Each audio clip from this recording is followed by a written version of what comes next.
The podcast you are about to listen to contains at least one of the following: strong language, disturbing topics, abusive opinions, generally things that aren't appropriate for little kids or overly sensitive people. So, if any of that stuff's going to get your nose out of joint, this is your chance to turn it off. Welcome to I Had to Say It, the podcast where I talk about things that I feel need talking about, and sometimes they're not getting the attention they deserve. And your feelings, they're not under consideration. Hey everybody, welcome to another episode of I Had to Say It. Today we're going to discuss something that I think I don't really real often ask, like, hey, tell your friends, let everybody you know listen to this.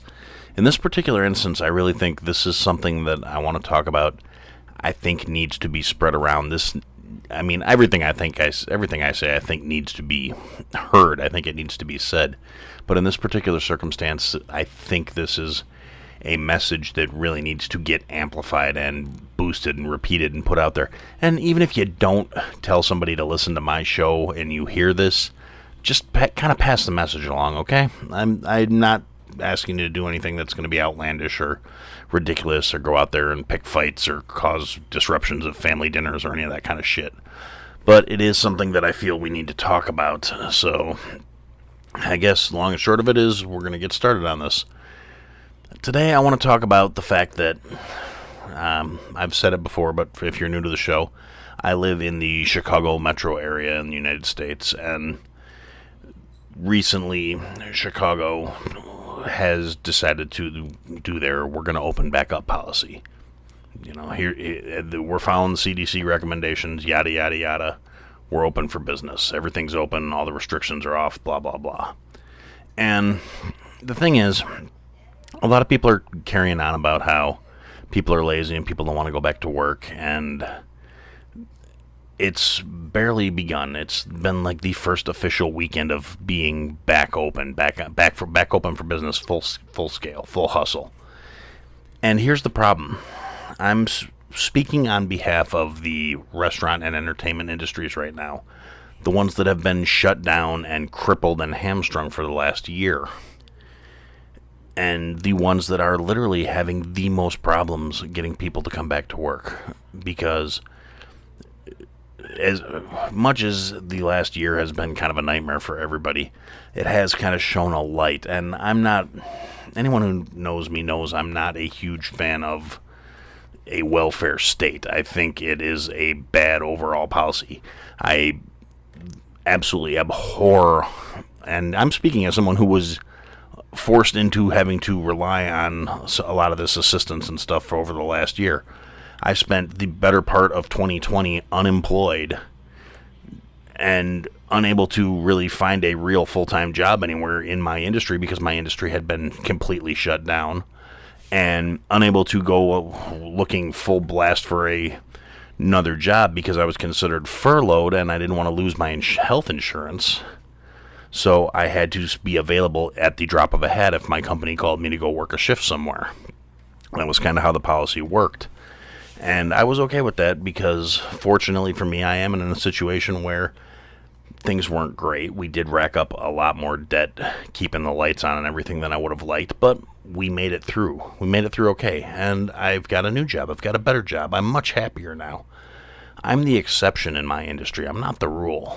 And it has shown, realistically, it's amazing how fast the average person has forgotten where their priorities really should be focused at this point in life. The things that are actually essential in life, as opposed to all the superfluous shit and the things that people are worried about. And I'm all for trying to get life back to normal, but at the same time, for life to get back to normal, there are going to have to be some changes.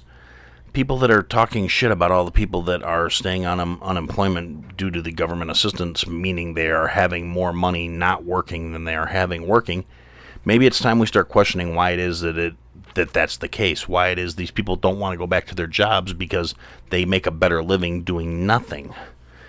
And I'm not a huge supporter of like they're saying a $15 minimum wage, and I don't support that because I think a lot of the jobs where that is people are saying, well, you shouldn't have to do this job and 40 hours a week and not be able to support your family. The problem is you shouldn't be applying that to jobs that are not meant to be 40-an-hour-a-week jobs. And the employers that have those jobs should not be trying to coach them as 40-an-hour-a-week jobs. They should not be hiring people in and expecting them to work ridiculous slave hours to support their families. That is a dynamic that we need to adjust. We need to shift. But if you are one of the people, and like I said, we've been officially open for less than a week. The first official open weekend has passed. It's Monday as I'm recording this, and there are so many shitheads out here who are already posting negative Yelp reviews, posting things in community pages, bitching about how their restaurant wasn't able to serve them. They had to wait. They had to get things out of stock. If you're unaware of this, everything costs more money now. Literally everything. And without going into the politics or any of the other bullshit that has created this, it is a simple fact. Things cost more. Gasoline costs more. Transportation costs more. The actual product itself costs more. Having to change production scales from dealing with things at a pandemic level to all of a sudden a open for business level, there are things that are going to require gearing up. There are things that are going to require returning to production levels. There is all kinds of shortages right now. And realistically, if you're going to go out looking to be entertained, looking to be served, looking to be taken care of, like shit hasn't changed from a year ago, and then you're going to get bent out of shape when they can't accommodate you how you think you should be accommodated for the same minimal-ass amount of money you were paying before the pandemic. If you're going to some little mom-and-pop local restaurant, and even if it's nothing fancy, a local pancake house, and they're doing the best they can, and they're short-handed, and they've got one cook and two waitresses and no busboy, and the cashier's out there clearing tables between things, and they're trying to keep things clean and fed and serviced. Don't be a shithead when you had to wait an extra 5 minutes to get a table. Because you're not the only one who's been caged up for a year. You're not the only one who's going to be wanting to get out and experience normalcy again and go out and do these things. And the people that are out there trying to provide for you, and the ones that have struggled and scrimped and tried to get through this the best they could, doing everything they had to do to try and stay afloat. Carry-outs, to-go orders, curbside service, minimal deliveries, not being allowed to have people in their dining room. All of these things take a toll on the businesses. So if you're going to go out and you're going to go looking for your normalcy, your dose of this is what I've been denied for all these months, bear in mind people are doing the best they can with what's available. People are trying to provide you with what they can. If they don't have something, if something was out of stock, they couldn't get from their suppliers, I hate to break this to you, but there are actually a lot of things going on behind the scenes that you don't know about because you don't fucking care. I understand that. It's not part of your normalcy. It's not part of your day. There are things I know that I am sure I'm not the only one that knows these. Anyone who's in the industry is dealing with a lot of problems right now. There have actually been literal cyber attacks on companies that are trying to function, and they are part of the support structure of the restaurant and service industries, and they have come under attack and being held by ransomware and not being able to process their orders because everything is done through computers nowadays. And without going into specifics, because it's not my place to disclose this sort of stuff, but trust me when I say there are some real unscrupulous motherfuckers that are trying to capitalize on this sudden uptick in business in less than legitimate ways. I'm not talking about some restaurant that's skimming profits or percentages, because that's realistically probably not going on these days. They're too grateful to have business back all of a sudden. What I am talking about is assholes who know that all of a sudden there's going to be all this boom in business and have decided to try and do shit through nefarious means to accommodate themselves, to accomplish nothing other than being fucking petty thieves. So maybe a little generosity, a little forgiveness, a little caring for your fellow man. Be nice to these restaurants. Tip your servers.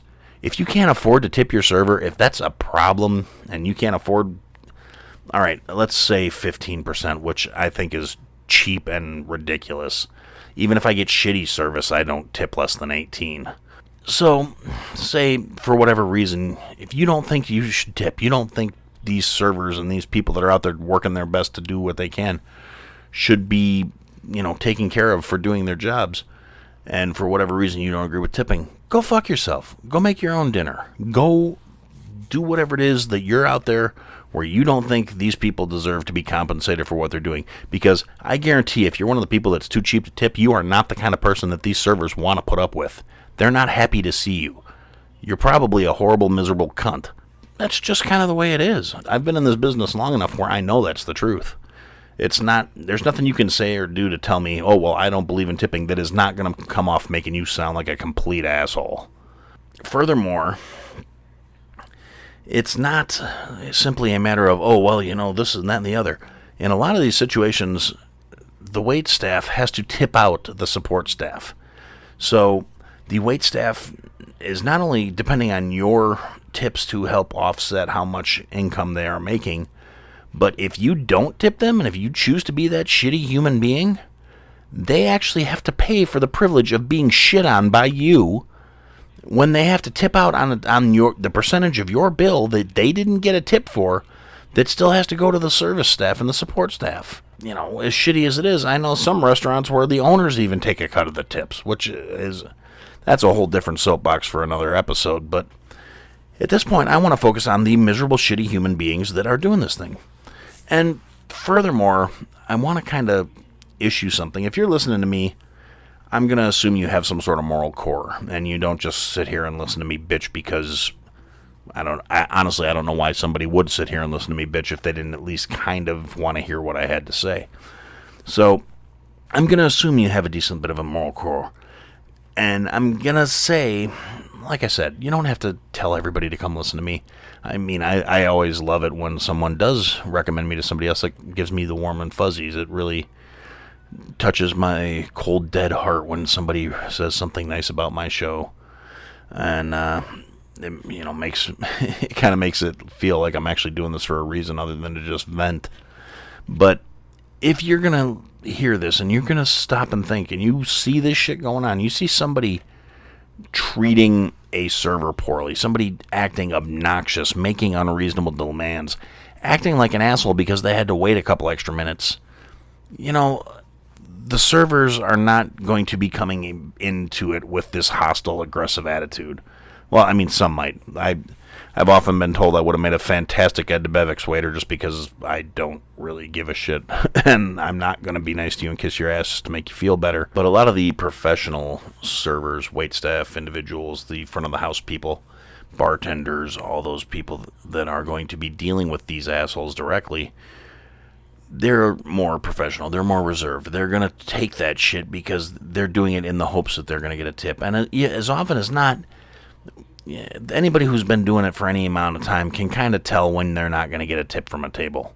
They can kind of tell based on the attitudes and the behaviors of the individuals they're serving that the table's going to be a bust. And 90% of the time, they don't let that impact the degree of service they're offering. They still take care of their tables. They still do right by them.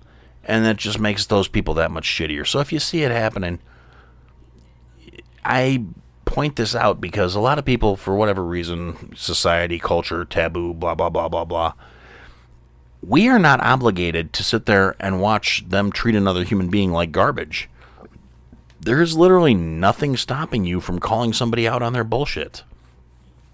If you see somebody that's being a royal jackass to their servers, somebody that's acting like an entitled tool bag, there's literally nothing to stop you from calling them out on it.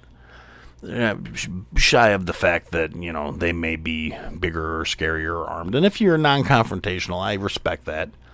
I'm not. I'm completely confrontational. And particularly, I find as I'm getting a little older, I give even less of a fuck. So if I see somebody pulling that shit, I'll be real quick to tell them, you know what? Quit being a fucking tool bag. If you couldn't handle dealing with these things, you should have stayed your ass at home. And you don't even have to be that hostile about it. Just be like, hey, he's trying his best. She's trying their best. They're trying their best. However you even want to dress it. I mean, whatever feels comfortable. But stand up for these people because their bosses aren't going to let them stand up for themselves.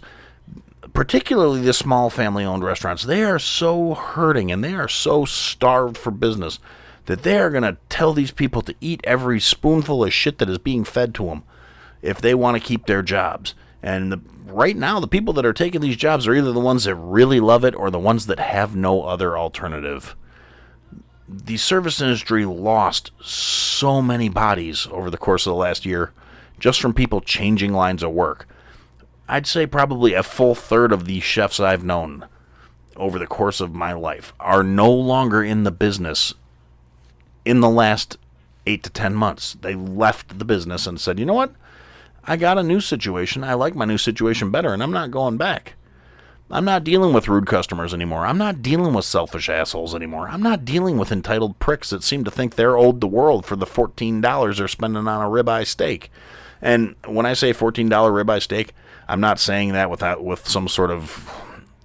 I'm saying that's what people expect. I know how much a ribeye steak actually costs. And if you're getting a ribeye steak for $14, it probably has marks on it from where the jockey was hitting it, okay?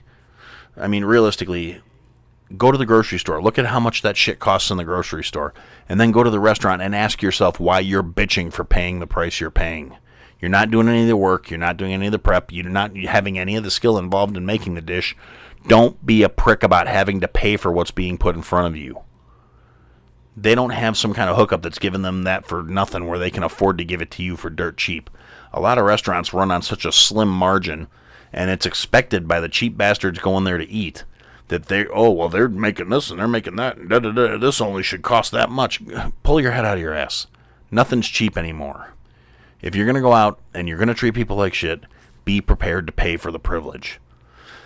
And that's going to be my soapbox on that particular matter. I'm going to take a quick little break here and come back and address something else. This is a job for the superfoods. Villains tremble at the sight of black taco, green Cheetos, white quesadilla, charcoal pork, black hot dog, black peach crisp, and don't forget about their leader, black vegetable pasta. Together, they will focus their powers of food?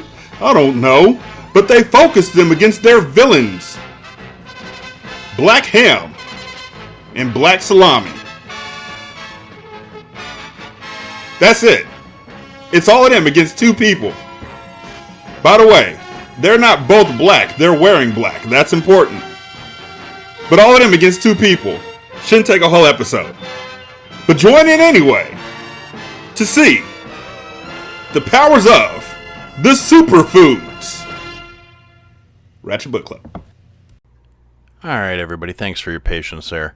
Now, for the second part of this episode, I want to talk briefly about something that it's come up in passing in conversation with a couple of people, and I felt like addressing it where anybody that actually listens to the show will be able to hear it and know exactly what I'm thinking.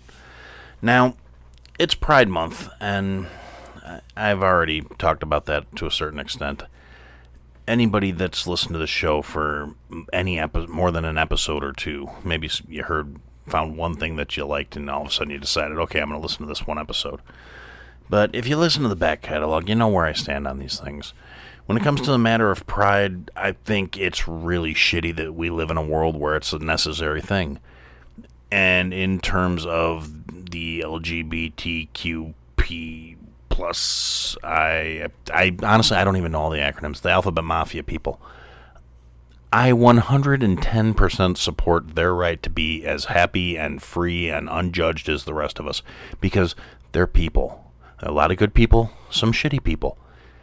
That part of their life really has no fucking bearing on their worth as an individual. And if you think it does, you need to get your head right. You need to get some quality in your soul. You need to, whatever sort of analogy you need to get through to realize they're just people. There's good ones, there's bad ones.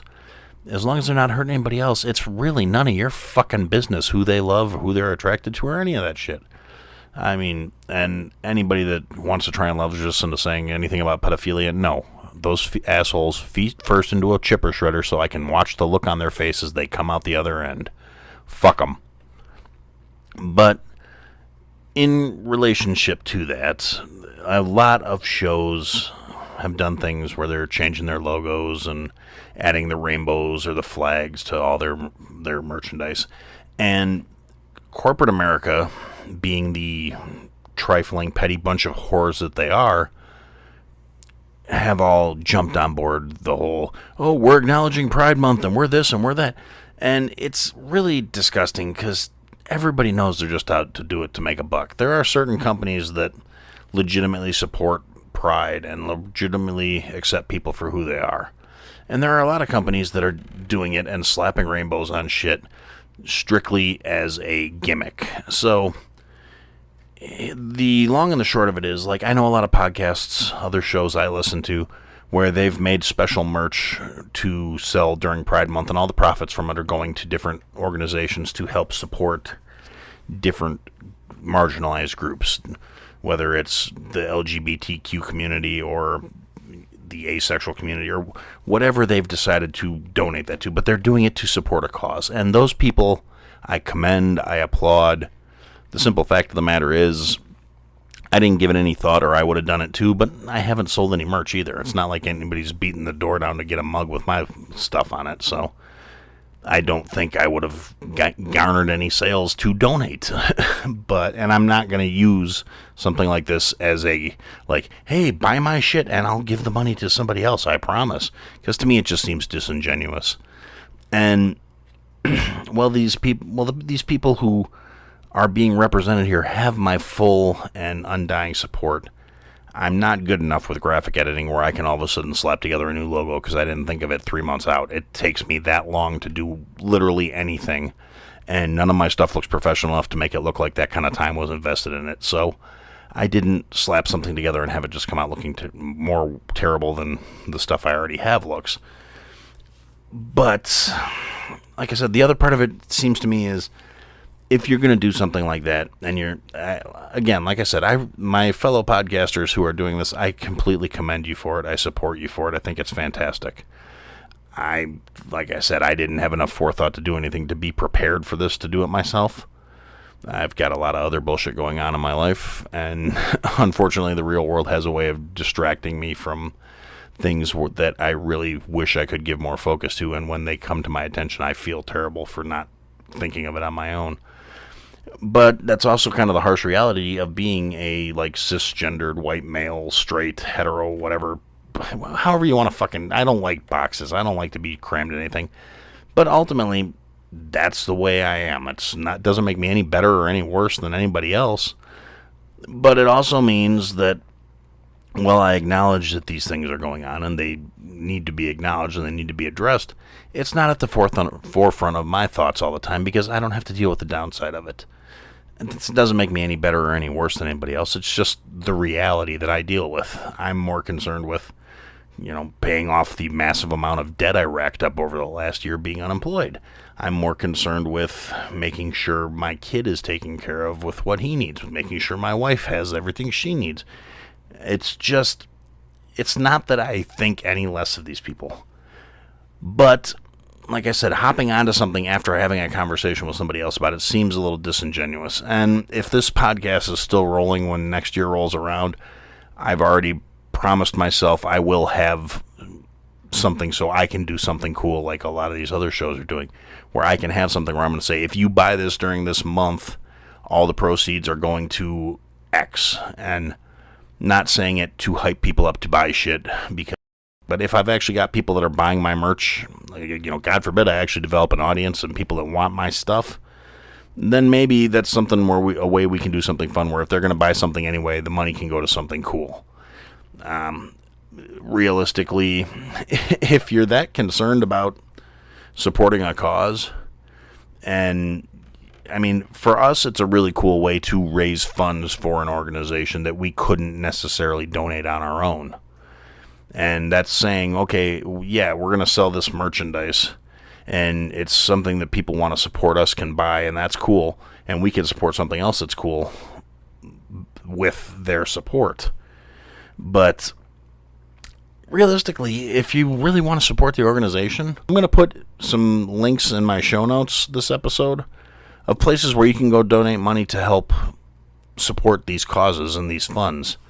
And I'm not going to lie to you, it's going to be a bunch of stuff I've grabbed from a bunch of other shows that already did their research because they're smarter than I am and better prepared, especially when it comes to this. And realistically, I'm all for supporting these causes. I'm all for supporting what these things stand for and making sure everybody is treated fair and equally and decently. I'm just not real keen with saying, okay, I'm going to jump on this flag because everybody else is doing it. And like I said, it's mostly because I was ill prepared. I did not have the forethought to make merch 3 months out where it would take me literally that long to get it where it's acceptable to me. I'm not going to slap together something tacky and ugly because it looks disingenuous. It looks like a cash grab. It looks like I'm being an asshole. These things are important enough where I want to give them the respect they're due. So, for anybody who was wondering why I haven't changed my logo or put up a bunch of exclusive merchandise trying to fundraise for these organizations, that's why. I didn't do it with enough forethought to do it properly, and I'm not going to half-ass something because this is something that should be taken seriously and something that deserves the proper attention. So, and if that has your nose out of joint and you don't agree with the fact that people are people and human beings deserve to be treated like decent, dignified individuals, well, you're to borrow a phrase from a show I listen to, you're more than welcome to just fuck all the way off then, aren't you? And, yeah, so I guess thanks for listening to me babble and rant, and for now, that's what I had to say.